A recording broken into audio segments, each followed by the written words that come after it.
Hello, my name is Gil Zilkha. Welcome to my channel. This is my series entitled Essential Classical Music, where we look at the best recordings of the major classical music works.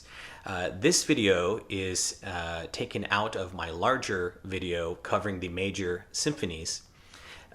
If you enjoy this, I hope you will go over and look at that larger one. Just know that you don't have to watch it all in one big gulp.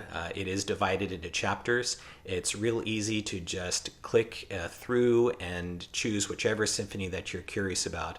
So I hope you enjoy it. Okay, now we come to what I think is the greatest of the Bruckner symphonies, certainly the most epic, and that is the Eighth. Wow, this symphony is just an experience.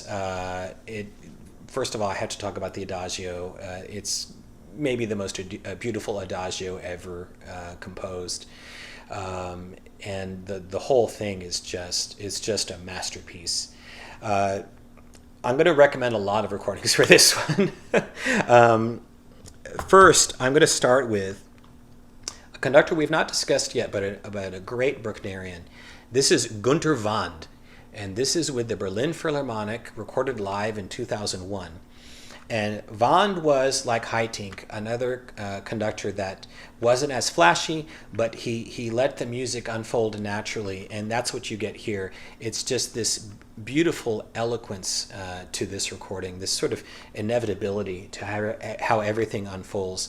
And the sound is it's just gorgeous, very seductive, I would say, the sound on this recording, the sound of the orchestra, with the combination of the majesty of this piece by Bruckner. However, there is also an earlier Wand. This is recorded live with the North German Radio Symphony. This was live in 1987. But now I say there is another. He actually had lots of, I don't know how many, but he recorded a lot of Bruckner. Let's put it that way. But this one is special for its intensity. It's got this hushed intensity about it. And their dramatic moment, the big climaxes especially, are really powerful in this one. And maybe it was something about the cathedral. It's a little bit cavernous, the sound, to be honest, but there's this, I don't know, this something about it that's very alluring. So this one, what I'm trying to say is this could easily, take your pick between these two. They are somewhat different, and they have different, pros and cons. I would say just get both of these. However, we have several others to recommend, one of which is maybe the most famous Eighth, and that is from Karajan. However, not the one that everyone recommends. I recommend the Karajan from 1975. Again, part of his Bruckner cycle that he did with the Berlin Philharmonic. And the reason I choose this one is Karajan brings to this symphony, first of all, this immaculate understanding of the architecture of it, of the powerful movements. You've got the beauty of the orchestra. And there's just this palpable concentration and intensity to this version, which is why I favor this one over the more famous one, which is this one with the Vienna Philharmonic from 1988. This is actually maybe Karajan's most celebrated recording he ever made. And I will say it is definitely a powerful one, and I understand the whole thing about, it's his last few years, it's his valedictory performance, and it's more spiritual and so on. I just think that it's a little bit lacking in energy and concentration compared to the earlier one. Just my opinion. They're both very good, though.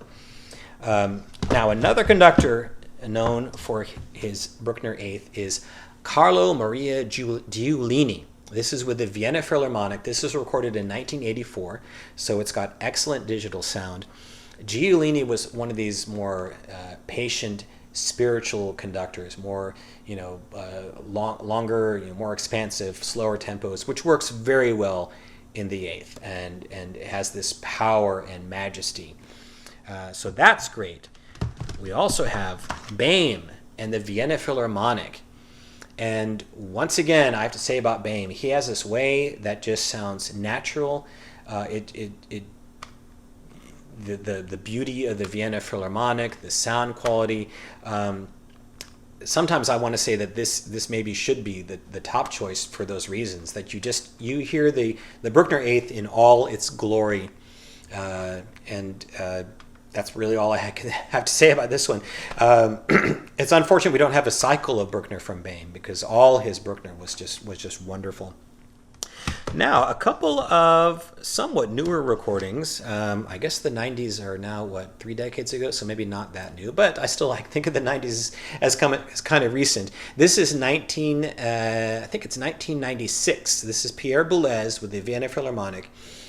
This has great sound, and the interpretation is one that I think is particularly if for you Bruckner, if you think sometimes Bruckner can kind of be meandering and you kind of wonder where it's going.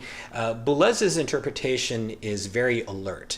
It's not like super fast or anything like that, but it's very incisive, very sharp, very tight, and it's just very powerful while also being musical and beautiful.